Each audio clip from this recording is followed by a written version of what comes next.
Hi friends, ரத்த பொரியல் எப்படி செய்யலான்னு பார்க்கலாமா? இதுக்கு ரத்தத்தோட உப்பு மஞ்சத்தூள் போட்டு நல்லா கட்டி இல்லாமல் பிசைஞ்சு எடுத்து வச்சுக்கிறேன். இப்போது ஒரு வடைச்சட்டியை அடுப்பில் வச்சு எண்ணெய் ஊற்றி கடுகு சேர்த்து பொரிஞ்சதும் இதோட ஒரு 10 சின்ன வெங்காயத்தை நல்லா பொடியாக கட் பண்ணி வச்சுருக்கிறேன், அதையும் சேர்த்துக்கிறேன்.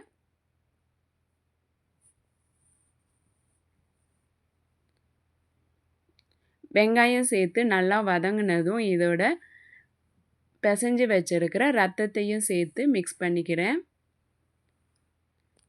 ரத்தம் சேர்த்ததுக்கப்புறம் லோ ஃப்ளேமில் வச்சு வேக விட்டுக்கிறேன். அது நல்லா வேகணும், அதுக்காக லோ ஃப்ளேமில் வச்சு வேக விடுறேன். ஹை ஃப்ளேமில் வைக்கும்போது நல்லா வேகாது. அப்பப்போ நல்லா கிளறி விட்டுக்கிட்டே வேக வைக்கிறேன். நம்ம ஆல்ரெடி ரத்தம் பிசையும் போதே உப்பு சேர்த்துருக்கனால அதுக்கப்புறம் உப்பு சேர்க்க தேவையில்லை. இதுக்கு கம்மியான அளவு தான் உப்பு சேர்க்க வேண்டியிருக்கும்.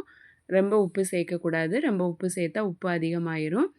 இப்போ இதுக்கு ஜீரகம் மிளகு அரைக்கணும். அதுக்காக கொஞ்சமாக தேங்காயும் ஒரு ஸ்பூன் அளவு ஜீரகமும் மிளகும் சேர்த்து கொரகொரன்னு அரைச்சி எடுத்து வச்சுக்கிறேன். இதை தனியாக ஒரு பிளேட்டில் எடுத்து வச்சுக்கிறேன்.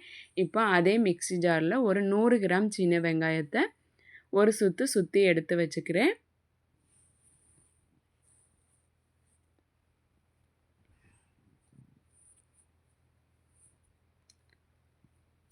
இந்த அளவுக்கு அரைச்சா போதும், ரொம்ப ஃபைனாக அரைக்கக்கூடாது.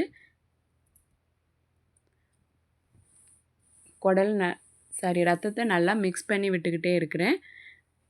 அதில் கட்டி இருந்ததுன்னா அப்படி ஸ்பூன் வச்சு நல்லா தட்டி விட்டுக்கணும். அப்படின்னா கட்டி நல்லா உடஞ்சி எல்லாமே உதிரி உதிரியாக இருக்கும். இப்போது ரத்தம் நல்லா வெந்துட்டு இப்போ அதோட ஜீரகம் மிளகு அரைச்சதையும் சேர்த்துக்கிறேன். வெங்காயமும் சேர்த்து நல்லா மிக்ஸ் பண்ணி விட்டுக்கிறேன்.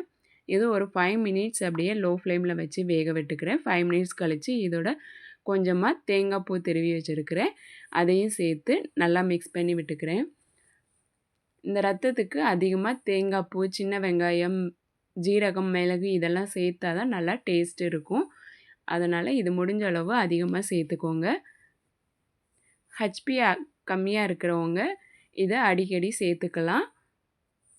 இதில் அதிக அளவு ப்ரோட்டீன், அயர்ன் இருக்குது. நீங்களும் செஞ்சு பாருங்கள். இந்த வீடியோ உங்களுக்கு பிடிச்சிருந்தால் லைக் பண்ணுங்கள், சப்ஸ்கிரைப் பண்ணுங்கள்.